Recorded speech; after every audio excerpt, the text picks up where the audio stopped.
உடம்பு சரியில்லாமல் போயிடுச்சு. I became very sick. ரொம்ப சீரியஸ் சிக்னஸ் இருக்கு இப்போவும். I am battling it better I think.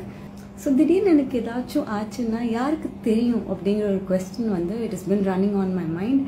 And ரொம்ப ரொம்ப weird. I was telling to one of my friend also. Cook with Comali மூலமா பிரபலமானவங்க தான் பவித்ரா லட்சுமி. இவங்க ஓகே கண்மணி, நாய் சேகர் போன்ற சில படங்கள் நடிச்சிருக்காங்க. இந்நிலையில ரீசெண்டா இவங்க உடம்பு ரொம்பவே மெலிஞ்சிருக்கு. இதனால இதை பார்த்த ஃபேன்ஸ் எல்லாருமே பல விதமான கமெண்ட்களை கொடுத்துட்டு வராங்க. இந்நிலையில் தான் பவித்ரா ரீசெண்டா லைவ்ல வந்தாங்க. அதுல பல விஷயங்களை குறித்து பேசியிருக்காங்க. அதுல அவங்க உடம்புல என்ன பிரச்சனைன்னு வெளிப்படையா பேசியிருக்காங்க. அதோட பவித்ரா என் தரப்புல எவ்வளவு விளக்கம் கொடுத்தாலும் இது நிக்காம தான் இருக்கு. நான் பிளாஸ்டிக் சர்ஜரி பண்ணிருக்கேன், நான் அதை பண்ணிருக்கேன், இதை பண்ணிருக்கேன்னு ஏதோ சொல்லிட்டு வதந்தி பரப்புறாங்க. ஆனா சில பேரு நிஜமாலுமே ரொம்ப அக்கறையா கேக்குறீங்க. அது எனக்கு ரொம்ப சந்தோஷம் தான். ஆனா சீரியஸாவே உடல்நல பிரச்சனையால இருக்கேன். இப்போ அதுக்கான சிகிச்சை போயிட்டு இருக்கு. சிலர் என்ன நல்லா பாத்துக்கிறாங்க. அதே மாதிரி நான் சாப்பிடக்கூடிய உணவுகளையும் சில விதிமுறைகள் இருக்குன்னு சொல்லியிருக்காங்க. திடீர்னு எனக்கு ஏதாவது ஆயிடுச்சுன்னா யாருக்குமே தெரியாதுல்ல. யாருக்குமே தெரியாதுன்றதை தாண்டி என்னோட பெரிய ஃபியர் என்னன்னா, அப்படின்னா கொக்கோ காஃபி எவ்வளோ நாள் சாப்பிடாம இருப்பாங்க? ஏன்னா நான் ஃபுட் வச்சிருக்க மாட்டேன் எனக்கு ஏதாச்சும் ஆயிடுச்சுன்னா. ஸோ அவங்க எவ்வளோ நாள் சாப்பிடாம இருப்பாங்க அப்படின்னு அந்த ஒரு தாட் ப்ராசஸ் சிங்கின் ஆகும்போது தான் எனக்கு சிங்கின் ஆச்சு. என்ன மாதிரி எவ்வளோ பேர் இருப்பாங்கல்ல.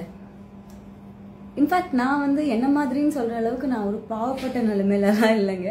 I am in a very very healthy and a happy place.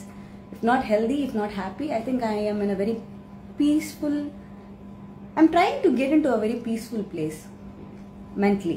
என் அம்மா நிறைய நாள் அந்த ஃபியர்ல இருந்திருக்காங்க. திடீர்னு எனக்கு ஏதாவது ஆயிடுச்சுன்னா யாருக்கு தெரியும், யாருக்கு சொல்லுவாங்க, யாருக்கு இன்ஃபர்மேஷன் போகும் அப்படிங்கிறது ப்ராசஸ் பண்ணுறது வந்து it is a very very very very bad worst kind of fear.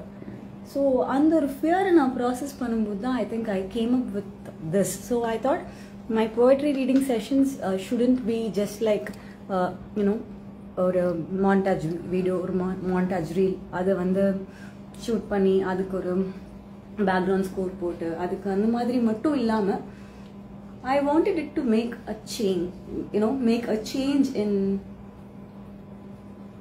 lives and world and what not.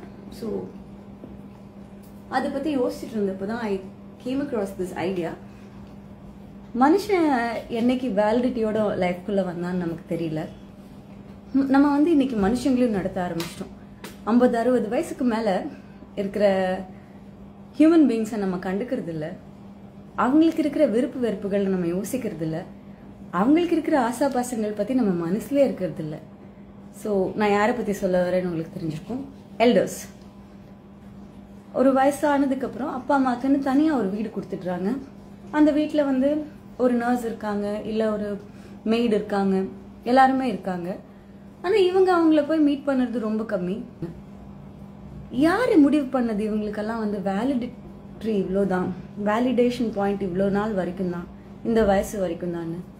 ஏன் அந்த வயசுக்கு மேல ஆசை வரக்கூடாதா? அந்த வயசுக்கு மேல தேவைகள் இருக்கக்கூடாதா? அந்த வயசுக்கு மேல கனவுகள் இருக்கக்கூடாதா? உள்ளுக்குள்ள அடுக்கி வச்சு சொல்லறதுக்கு ஆள் இல்லாம இருக்கிற மாதிரி ஒரு கஷ்டம் உலகத்துல வேற எதுவுமே கிடையாது. அதுவும் அந்தந்த வயசுல வரும்போது ஈஸி. இப்போ ஏஜ்ல வருதுன்னா புலம்பலா இல்ல வன்மமா இல்ல ஷேர்ட் இமேஜஸாவது இன்ஸ்டால போட்டு தள்ளிடுவேன். அவங்க கூட ஒரு 15 minutes உட்காந்து பேசுங்களேன். அது உங்க லைஃப்க்கும் ஏதாவது ஒரு புதிய டர்னிங் பாயிண்ட்டை கொடுக்கலாம்.